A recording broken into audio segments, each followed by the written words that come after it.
E arrependeu-se Deus de ter feito o homem, e isso lhe pesou no coração. Gênesis capítulo 6, versículo de número 6. Esse é um dos textos mais emblemáticos do livro de Gênesis, talvez de toda a Bíblia, onde Deus traz uma denúncia gravíssima sobre o homem que ele colocou sobre a face da terra. Ele se arrependeu e isso lhes pesou no coração.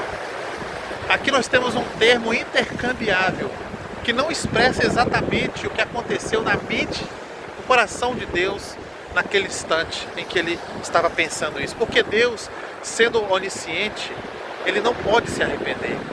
Mas é um termo mais próximo do que Deus sentiu olhando para a condição humana naquele momento. Naquela época, a nação antediluviana, antes do dilúvio, era uma nação marcada por extremos. A Bíblia diz, nesses textos ali, descrevendo a nação, de que a maldade do homem era contínua. Não havia espaço, não havia pausa. Parece que o homem havia soltado totalmente o freio da moralidade.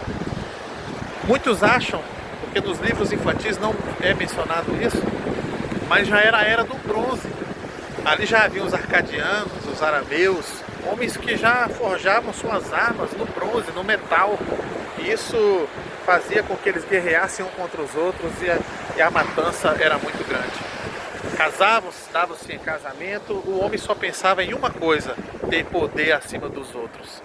Então Deus resolveu formatar tudo, porque quando a coisa não está indo do jeito que Deus quer, Ele às vezes permite um grande mal para que a coisa nasça de novo, para que a coisa aconteça novamente e siga o curso da história como Ele quer. Do som alto do martelo ao silêncio da tenda. Eu quero meditar com você nas atitudes desse herói pouco mencionado, mas que foi o homem que fez com que, com a ajuda de Deus, a humanidade não deixasse de existir. O nome dele é Noé. Deus disse: Noé, construa um grande navio para mim. E Noé fez isso tudo à risca. Diz o texto que Noé fez tudo quanto lhe pediu o Senhor. Noé parecia ser um homem disciplinado, porque ao contrário do motivado, o motivado precisa sempre de uma motivação para estar fazendo alguma coisa. O disciplinado não, ele segue à risca uma rotina de cumprir o propósito pelo qual ele foi chamado.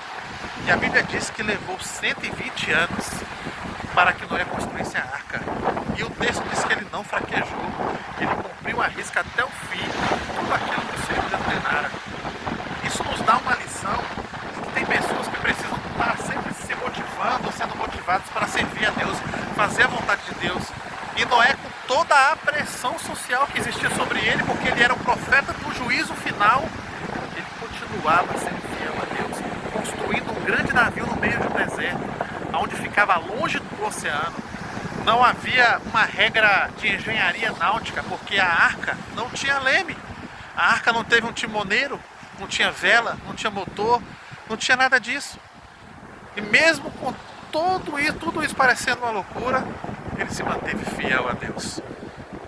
Você é alguém como Noé, que não questiona as ordens de um soberano? Então, se você é assim, você tem um apreço diante de Deus. Porque Deus mandou Noé fazer e Noé não decepcionou. Durante 120 anos, a batida dos seus martelos, que ecoavam pelos vales, o carregado betume, o próprio monumento, né? Porque as cidades cresciam em volta e viam aquele monumento grande sendo construído. Noé era taxado como louco, como alguém que estava no curso contrário da vida. Mas às vezes a minoria está com a razão. Às vezes é assim que acontece. O mundo acha que nós que cremos em Deus e somos cristãos estamos na contramão da vida. E é normal que eles pensem isso, porque sempre foi assim. O coração mau do homem é sempre pensar que os que fazem o certo estão na contramão da vida. Mas quando na verdade é o contrário, não é verdade? Então, a Bíblia diz que o tempo do dilúvio chegou. Noé anunciou por 120 anos com seu testemunho que uma grande torrente de água viria sobre o mundo inteiro e levaria os homens. Mas ele e sua família entrou na arca e Deus mandou que o anjo fechasse a porta por fora. E por que isso aconteceu? Porque Deus não queria que Noé tivesse o peso na consciência depois daqueles eventos, que foi um evento de terror, com certeza. Deus não queria que Noé carregasse o peso na consciência de quem deveria ou não entrar na arca. Mas Deus, sendo todo amor, Ele dá lugar à justiça. E o tempo da justiça havia chegado. E aí foi aonde aconteceu de Deus fechar a arca. Imagine as pessoas desesperadas, batendo naquela porta, querendo entrar. Abra-nos a porta. E Noé vendo o grito de desespero à medida que a água subia, à medida que ele ouviu o bramido da tempestade, porque não foi uma chuva normal.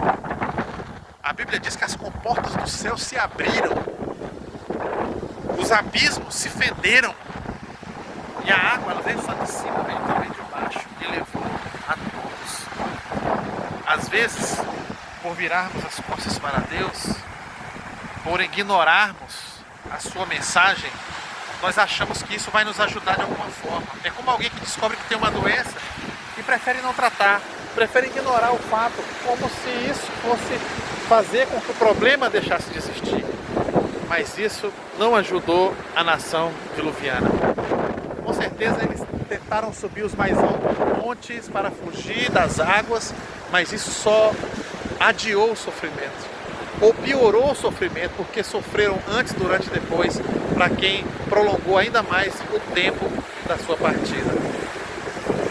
Eu não posso deixar de aplicar aqui nesse vídeo para você uma grande verdade. A arca ela é um tipo de Cristo. Se você seguir a sombra aqui da minha mão, ou de qualquer objeto, a sombra ela indica que tem um objeto que está projetando sobre a superfície, não é verdade? E você seguindo a sombra, você encontra aquilo que é concreto. A mesma coisa, a arca, ela é um tipo de Cristo, que naquela época salvou aquela nação pecadora. Aquela nação que mesmo sendo pecadora, não era pecador também, a sua família, mas resolveram se arrepender e fazer a vontade de Deus e foi salva. E nós sabemos que Cristo nos livra de um juízo ainda maior, que é a condenação eterna. A arca livrou aqueles homens da morte do corpo. Mas Jesus nos livra não só da morte do corpo, porque haveremos de ressuscitar para estar com Ele, mas da condenação eterna da nossa alma. Por isso, para você talvez essa mensagem não tenha importância, mas vai chegar um dia que ela vai ter. Medite nisso.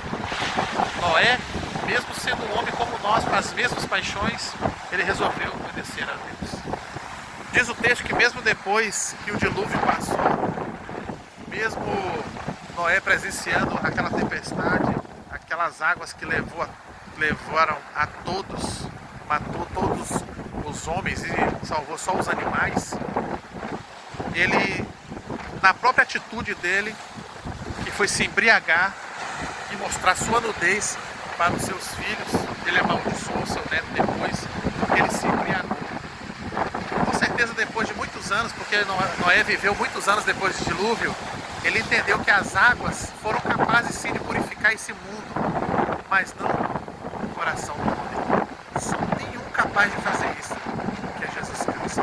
Se você convidar Jesus para ser o seu Senhor e morar na tua vida, você se arrepender dos seus pecados, você está entrando dentro da arca e salvando você e sua família, todo aquele que crê no Senhor Jesus.